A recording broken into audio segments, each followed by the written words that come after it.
Yep, I'd say that's pretty good. Smooth as silk. So see with the pneumatic, I just pop this off, hang this here, walk over versus the electric. I have to decide if I'm gonna unplug the cord every time, which is annoying.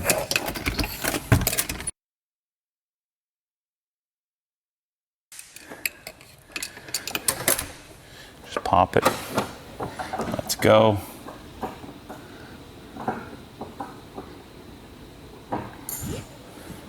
Let's see, there's a little clippy thing that goes on the one part, and then the other part snaps in.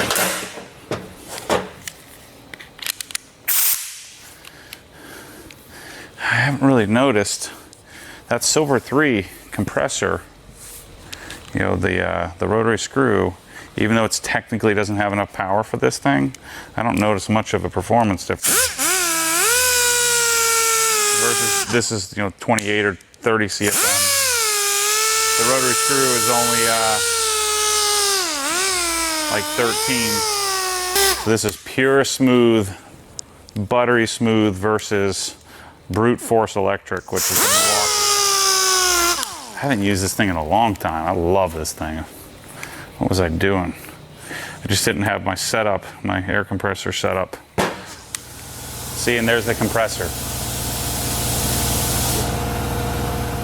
Once the blow off comes off, I mean, purrs like a kitten. I mean, I'm talking to you at normal voice and the thing's sitting right over there. Beautiful.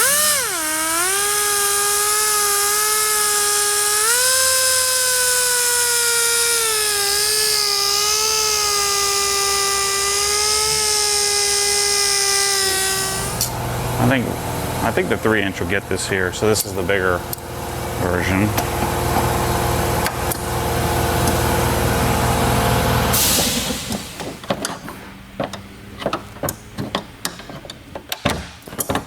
See, if I wasn't taking my time here this weekend, I wouldn't be doing all this extra that I'm doing. A 1-inch is going to do way better there. So let me go dual action, microfiber, long neck. Yeah, even that dryer is smooth as silk. This is it's a good setup here, people. We decided not to do all the overhead reels and just do the ones on the wall. There just isn't enough. There wasn't symmetry on the ceiling in order to be able to do it. Just wasn't going to work. So now, because I'm going dual action instead of rotary, I'm going to use a 1-inch microfiber pad. Just be careful, you know, when you're doing 1-inch pads, you don't got to load them up. You don't need a ton of product because then they'll be flinging all over the place.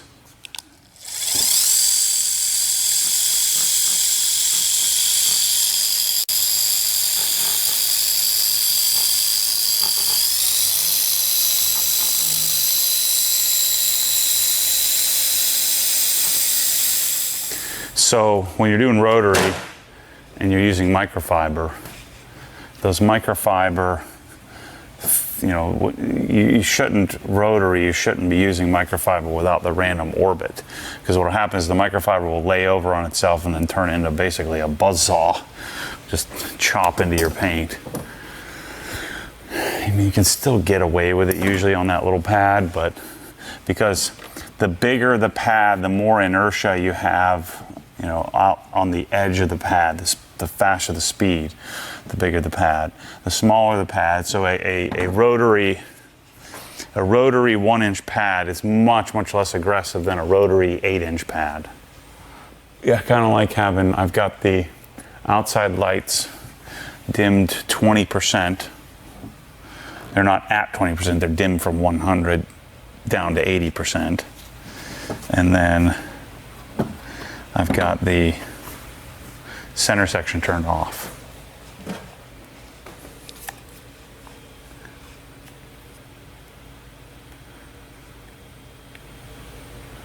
I like this light at the lowest setting. So the Milwaukee light is a straight on light. So you usually don't come at the side because it's not as convex as the scan grip. So I tend to not hold it right in front of me. I tend to hold it out the side here, so I'm not looking directly at the light, and I'll look like next to it. Looks good. I don't know, this paint just isn't really requiring me, at least to this point, it seems to blow out the pads as much. I don't know how to explain that to you, but I don't know, it's just kind of a gut feel. You'll see as the pads get loaded up. This BMW paint tends to be pretty hard, and I feel like it doesn't gunk up my pads very much. And then I've got the Prevost swiveling coupler on there, the fluid swiveling coupler. Gosh, I love Jescar. I need to start trying some other polishes. There's probably some new stuff out that's better at this point, but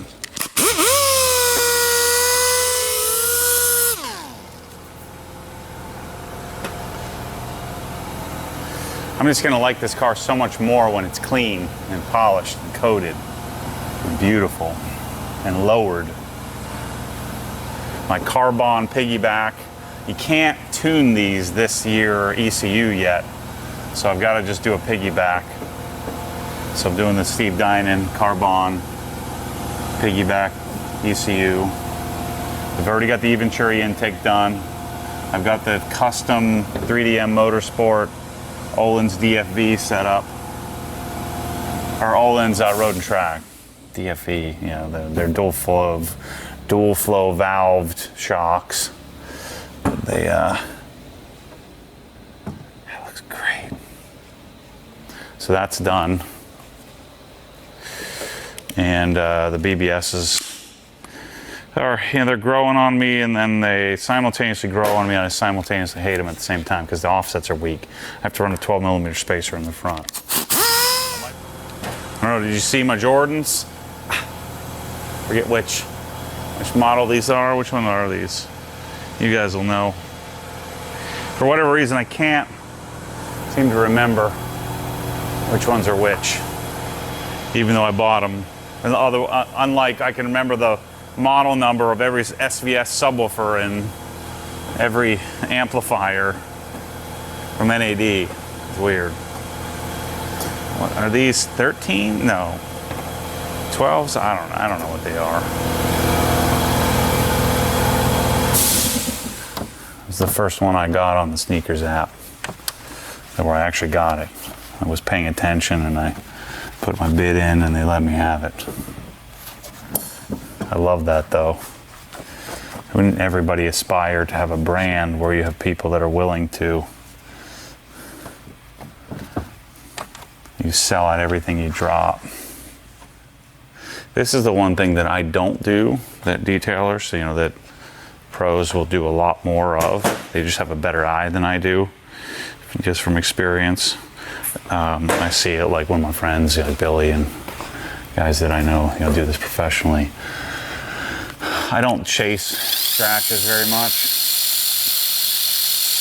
You know, I'll spend a lot of time on the test spot, but then I almost, this will sound like a cop-out, but I don't want to know.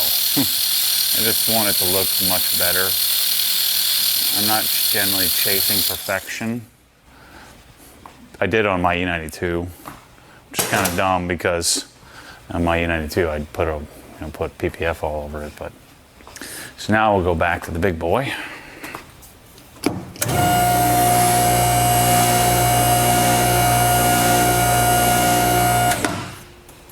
I really hate doing bumpers. Actually, I hate doing everything except for the hood and the roof and the trunk.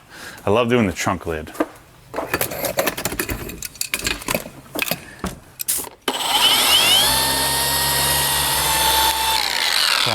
You want this thing. I'm certain of that. You know, and I know you got to pay me shipping. You got to pay shipping to buy it from me, but boy, it does help. Helps if you really appreciate the videos that I'm doing. And I know you can get it from, you know, wherever, Home Depot or something, with free shipping, but the price is the same. And I know the shipping is $18 or $20 or something like that. The math just doesn't work. I don't know what Home Depot does. They must. They don't make videos. They don't have expensive cameras and camera people and editors, and I don't have any of that stuff that I have. So I don't ask for much. It's just super helpful to me when you buy stuff from us, so that way I can keep doing this crazy life that I'm living here. And hopefully, you know, it's not just me benefiting. I'm hoping that you're getting some value out of this relationship that we have. And I do feel much more, you know, that's why I've been so adamant about sticking with the long format and sticking to my guns on how I, you know, do this, how I speak to you, how we speak together. Because I just think it has a much more long-term impact. I think you get it. So I just don't, the 21 millimeter, I don't find the need. 15 is the way to go, I think.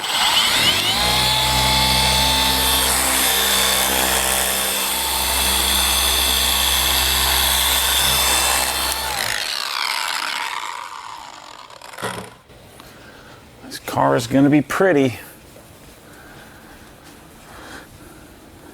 I just did the smart thing this time. I waited, we finished the suspension, put the wheels on, you know, all that stuff before I started polishing it. You know, I did a lot of things to this dollar-wise and modification-wise, but not so much, you know, just that simple OE plus.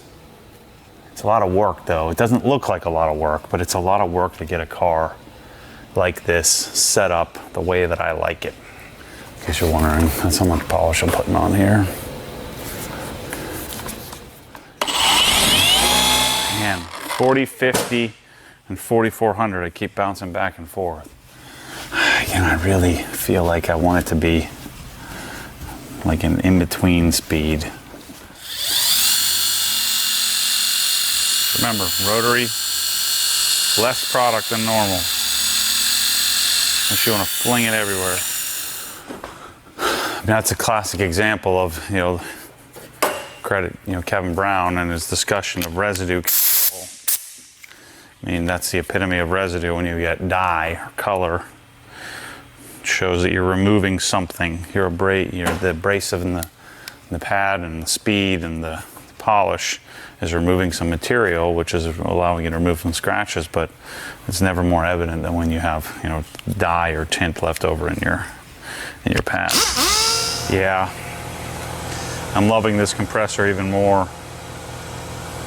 I get all the power from a piston without all the baggage of a normal piston compressor and all the sound, and then the potential maintenance struggles of a rotary screw.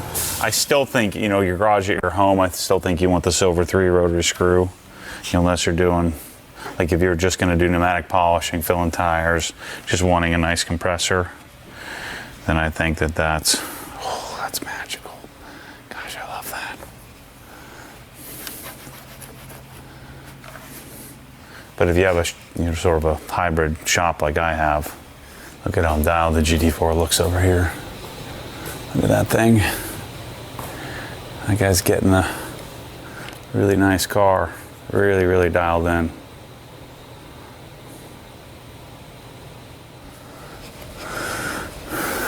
And then, I think what I'll do is I'm going to finish polish it. It's kind of nice to jump from process to process and do like sections at a time rather than doing it all at once. You know, like do all the decon, do all the polishing, do all the coating, do all the interior. Sometimes it's nice to just mix it up. Keeps you from getting stale. I mean,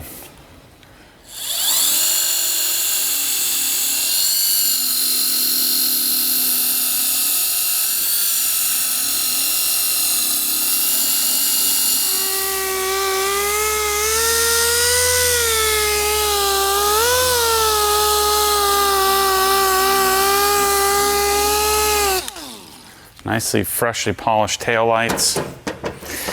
Makes the car pop. I work on some of the glass. The glass I won't need to worry about iron removal. I'm gonna take these towels out of here that I've loaded up with iron remover. I'm gonna wash all that.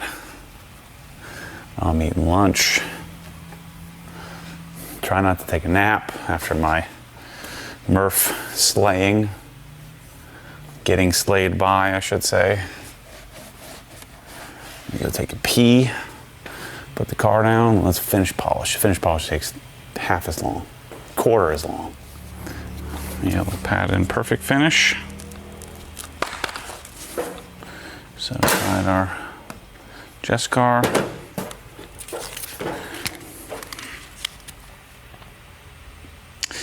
I probably won't even need a 1-inch pad for this.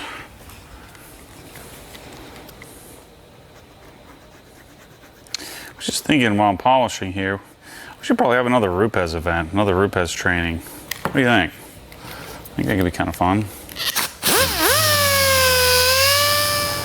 That's fun right there, people. Taking some crunchy, contaminated, semi-scratched up junk and turning it into darn near perfection. I went, took a little nap. I said I wouldn't, but man, a death sleep. Fell asleep like nothing. Ooh, felt good. But only for maybe like an hour. Something like that. All right, so let's finish polish this part. This pad's just so good to go. I'll just blow them off. You know, I realized I forgot to do the splitter, the rear lower splitter.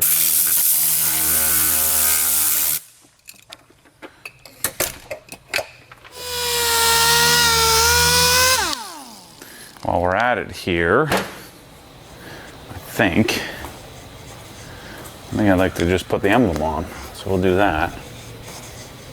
I think, yeah, sometimes that's the way to make it fun, is we're not doing every single step in order. You know, like the whole car in order, like I was saying. Just do little sections at a time and you can make it exciting. This is the reason why I bought this car, this color, so that I could do this to it. That wasn't the badge. This is the badge. So you got that, and you got that. So get rid of the chrome, get the black. Pretty cool. Like that. So we'll do a little surface prep here. This is panel wipe.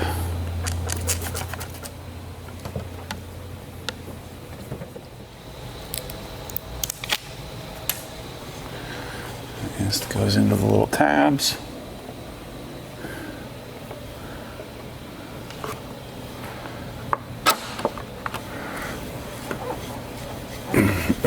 That's sick.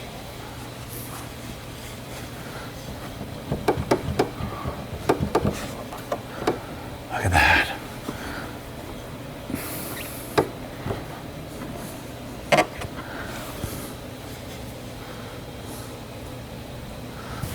Awesome. It's way better. All right, let's keep polishing.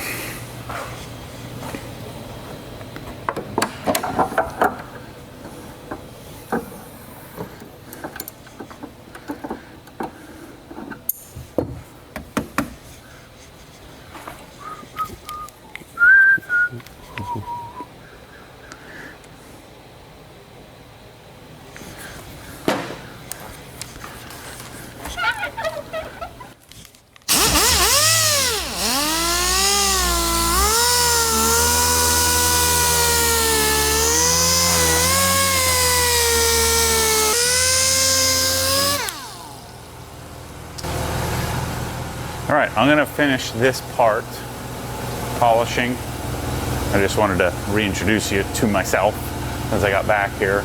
And then when we get to doing something different, I'll turn the camera back on. I'm gonna jam out some music here. I'm telling you, if you got some money in your bank account right now, go to obsessedgarage.com, buy Core 59s, a Core sub. If you got a lot of money, buy 2 Core subs.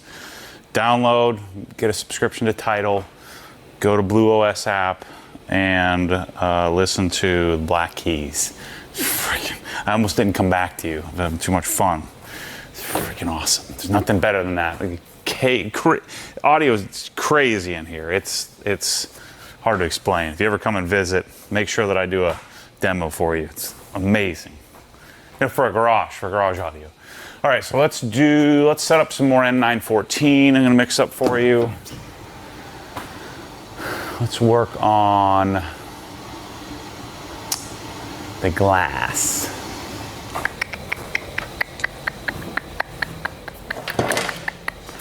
I like this idea. Just polish however long I feel like. Could be a late night, could be an early night. I don't know. So many possibilities in the world.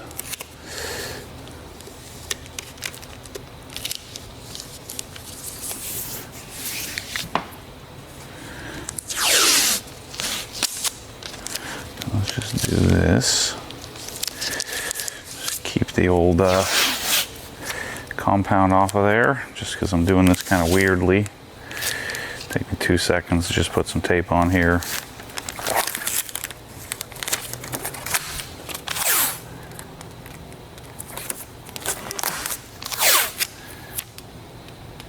Just because I already finished that.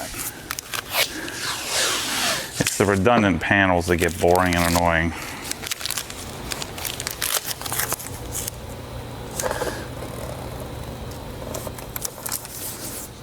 So I'm gonna do 6 ounces. No. 6 milliliters is what I need.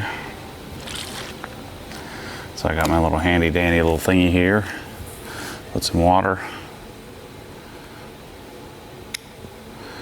Made some clay lube. I always like to give it a little extra juice. A little spritz. Put too much, then you'll get some spots and stuff, which you don't want. We have those little, I got everything. Everything's in the store. Always everything in the store. Just go to obsessedgarage.com. It's my sales pitch to you.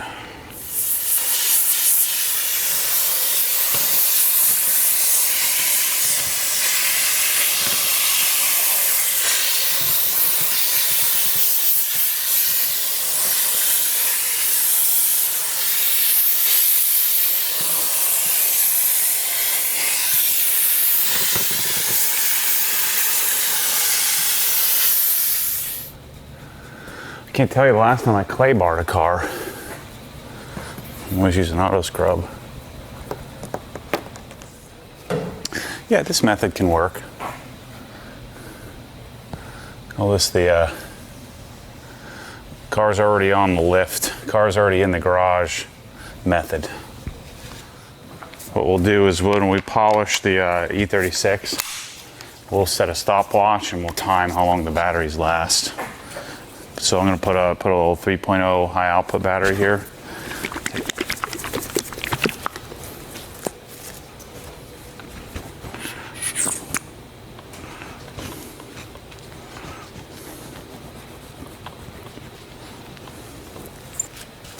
Yeah, this is a old school vibe here, this video of I'm just saying whenever I want to say, not filling in any gaps.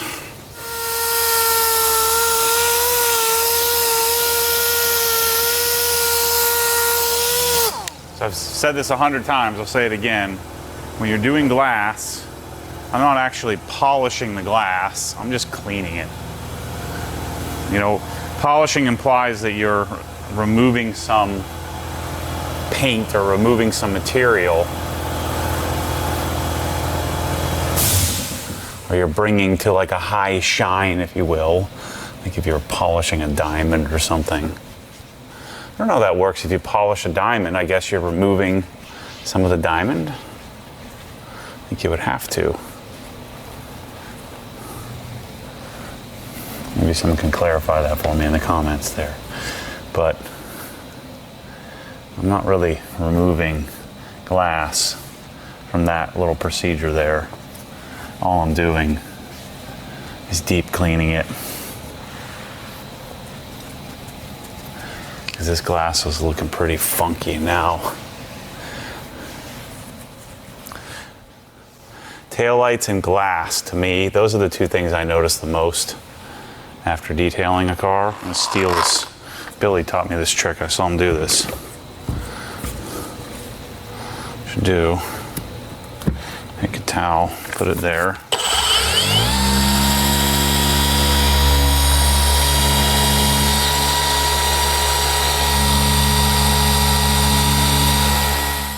Yep, that's the ticket. I mean, again, I could probably sit here and find some like tick, you know, like some tick scratches. But if I can't see it right now here with a light in these conditions, I'm never gonna see that in person. So I like to call it quits at that. I need to eat.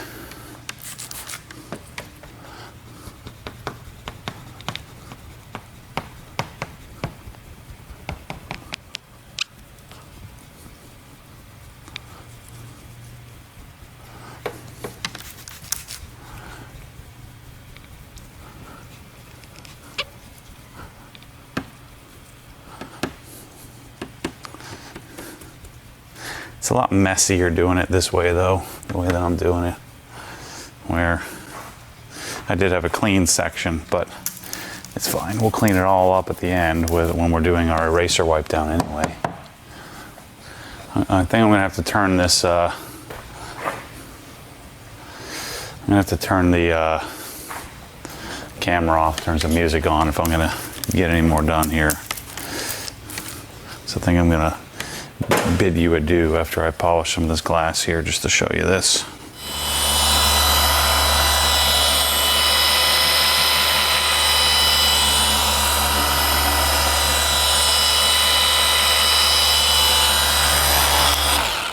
That's how you do the glass, nice and clean. Do a little eraser, to help with cleanup.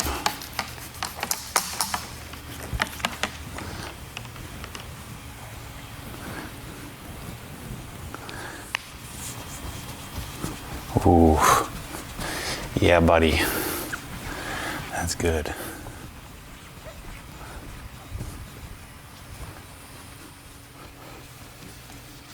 Especially when you do all the way down here, just when it's not a new car, like it just makes it feel brand spanking new or better. For us, you know, we know better than that. It means it's better than new, but.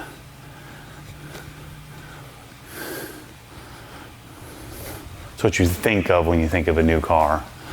Not what a new car is actually like, but.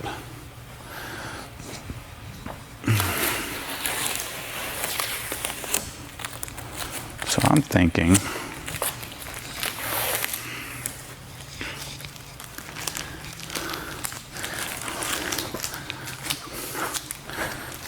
yeah, I kind of want to go home.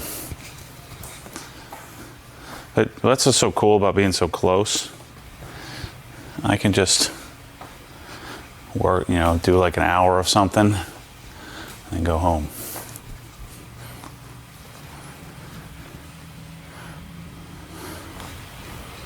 That's what I'm gonna do.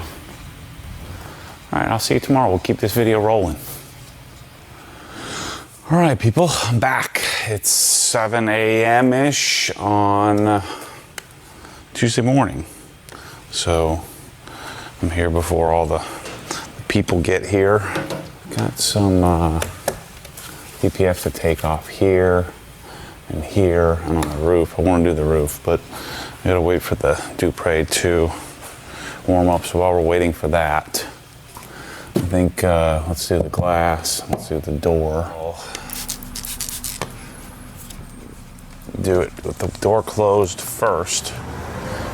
And that way I can get this bottom section, and then I open up and get the top section.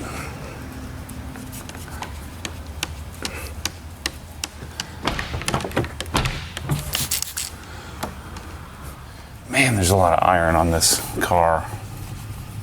I just didn't expect that. Otherwise, I would have done a quick iron removal on the last wash. Would have been a whole lot easier than doing it the way I'm doing it. See, this is where I'd like to get to the point where I just have dry ice on tap.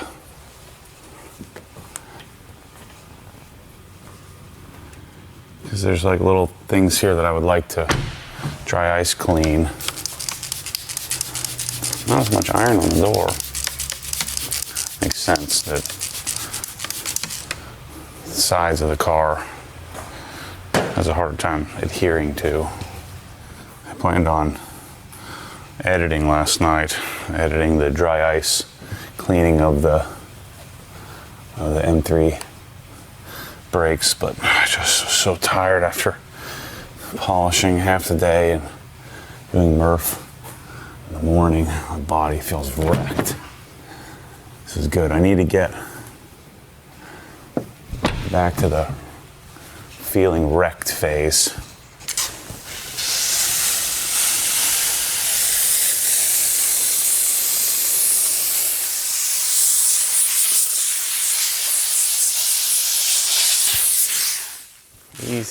Piece of cake. And let's pull this stupid part off the roof.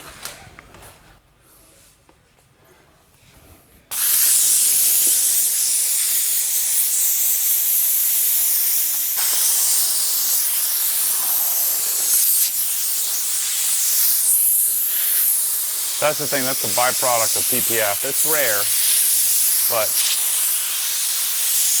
a lot of times you do it. You do stuff like this, and it potentially makes it worse than if you would have just left it alone. So that potentially is worse than that. It may have pulled some clear. And hopefully that'll polish out. It's some weird looking milky spots. All right, got all the adhesive off. So now let's decon this darn thing. See if this roof is jacked up or not. I think we're gonna be okay. The amount of surface contamination on this roof is like nothing I've ever seen.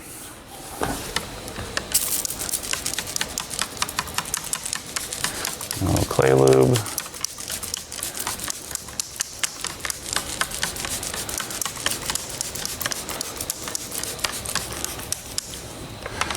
Iron remover. I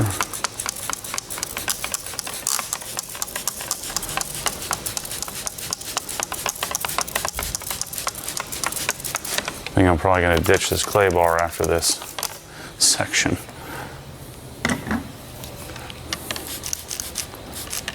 It's a little piece of the clay bar.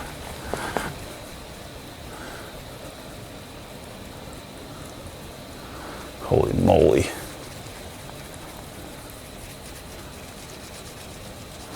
This kind of contamination is pretty remarkable for a car that's only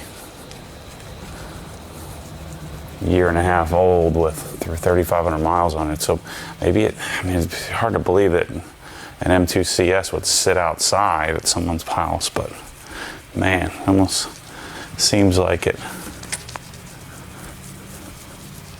must have spent its life outside. Let me just finish deconning this roof and then... You're going to try a polish spot on it just to see how it comes out? Nah, I'll do that later.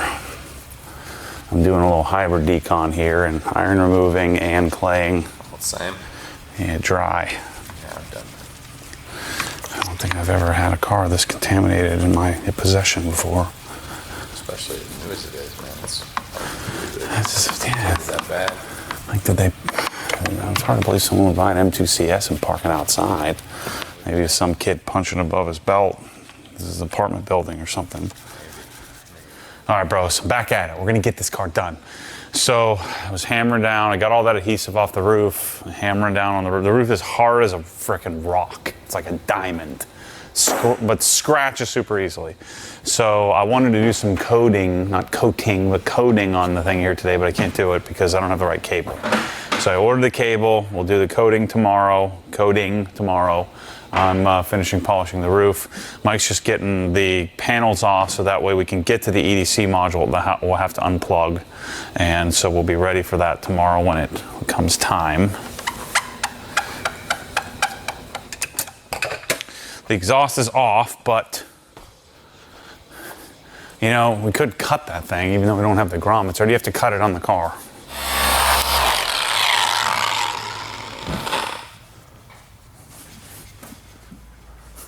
Can't believe I'm selling them for more than I didn't even know that. What are you talking about? No, I'm not. No, I won't take 4,000. You're nuts.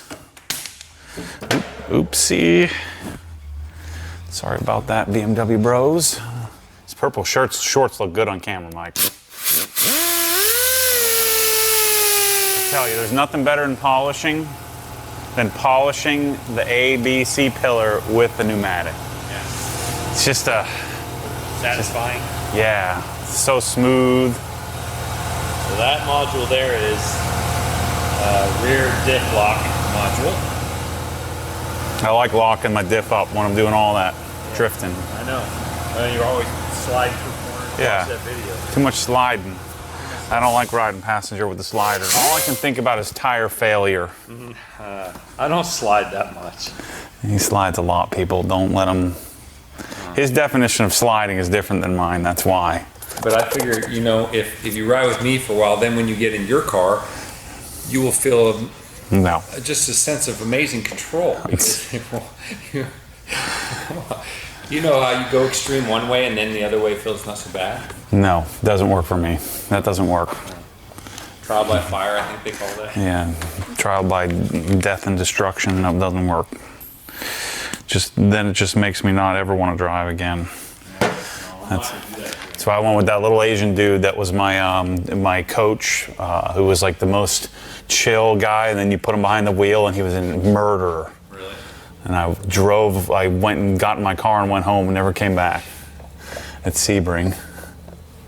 He's like, I got a little carried away there. I said, yeah, I'll say. Yeah, I'll say. Sort of. I'm always filming, Manny, always. That's why none of it ever matters. So, I'm just gonna keep rolling through this polishing here. So I'll do the other side of the roof.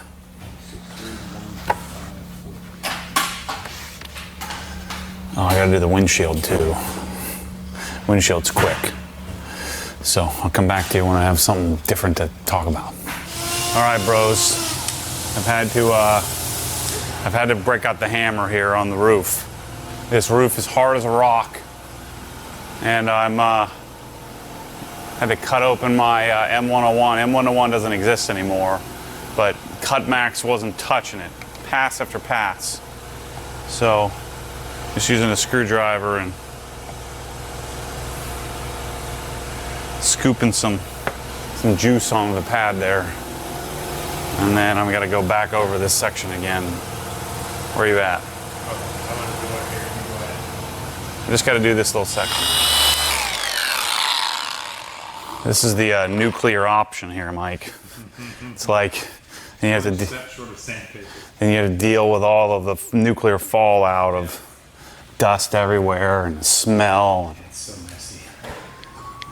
It's what happens when you have kind of weird hard paint like this and you don't get any kind of surface tension adjustment, like you need some sort of wax or sealant or something. Otherwise, whenever you touch this hard paint like this, it scratches.